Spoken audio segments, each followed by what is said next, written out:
The little girl's soft voice cut through the noise of the crowded restaurant. Her father, Daniel Hayes, a former Navy medic and now a single dad, looked up from his plate. His daughter, Lily, just 7 years old, was watching a woman across the room with the kind of raw, innocent concern only a child could feel. Daniel followed her gaze and saw a well-dressed woman sitting at a table with a man. She was trying to smile, pretending everything was fine, but her hand kept reaching up, gently rubbing her left shoulder as if she was nursing hidden pain.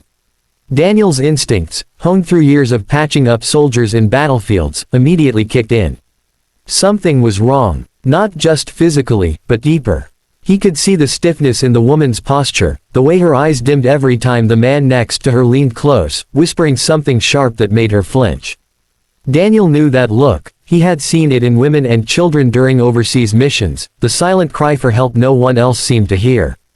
"Daddy, can you help her?" Lily tugged at his sleeve, her eyes wide and pleading. Daniel smiled gently at his daughter.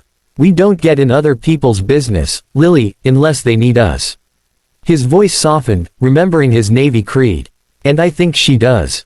The man at the woman's table slammed his hand down too hard on the wood, making her jump. The restaurant went quiet for a moment, then the chatter resumed as though nothing had happened. Daniel's jaw tightened. Civilians could look away. But not him. Not his daughter. Not with what he stood for. After paying the bill, Daniel walked over casually, his calm presence towering but not aggressive. "Excuse me, miss," he said, directing his attention fully on the woman. "I couldn't help noticing you were favoring your shoulder. I used to be a medic. If you'd like, I can take a quick look." The man beside her bristled instantly. "She's fine. She doesn't need anything from you." His tone was dripping with hostility, claiming territory like a cornered wolf. But the woman's eyes, they told a different story. There was a flicker of hope, a silent plea. And Daniel saw it. "I'm talking to her, not you," Daniel replied firmly, keeping his composure. He turned to her again. "Do you want me to check your shoulder?" For the first time, she nodded. It was small, almost imperceptible, but enough. That night changed everything. Her name was Evelyn Carter, CEO of one of the fastest-growing tech companies in the country. To the world, she was powerful, untouchable.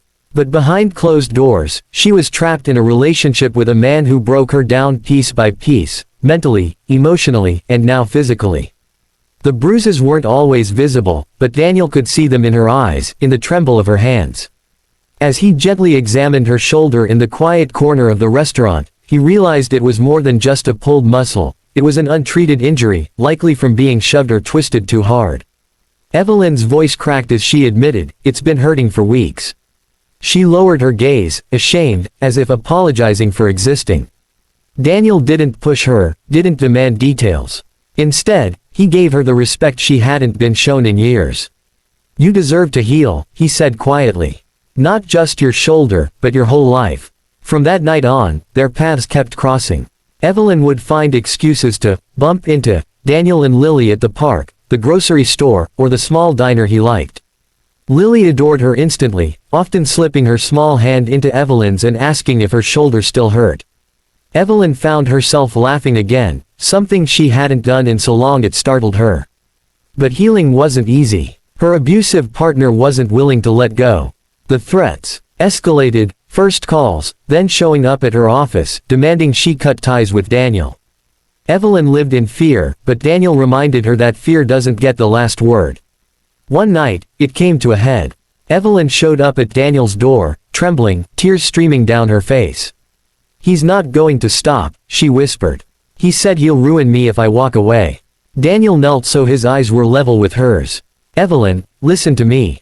You've survived boardrooms where men underestimated you, you've built an empire from scratch, and you've endured pain no one should. You are stronger than he'll ever be. And you're not alone anymore." With Daniel's help, Evelyn found the courage to press charges. The courtroom battle was ugly. Her partner tried to smear her name, paint her as hysterical, but the truth finally saw daylight.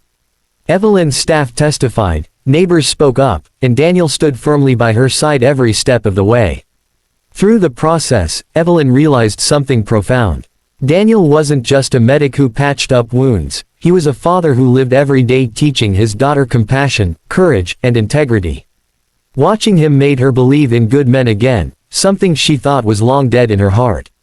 By the time the gavel struck, freeing her from her abuser's grip, Evelyn wasn't just relieved. She was reborn. Months later, in the park where Lily first took her hand, Evelyn laughed freely as Daniel pushed his daughter on the swing. The scars weren't gone, but they no longer defined her. She had found safety, family, and maybe even love, not because Daniel rescued her, but because he reminded her she was worth rescuing in the first place.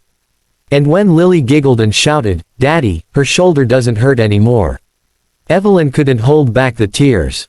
Not of pain this time, but of healing. To everyone watching this story right now, remember, sometimes the strongest people are the ones hiding their pain behind forced smiles. And sometimes, all it takes is one act of courage, one person willing to care, to change everything. If this story touched your heart, hit that like button and share it so others can hear it too. And don't forget to subscribe, because stories like these aren't just fiction. They're reminders that kindness and courage can still change the world, one person at a time.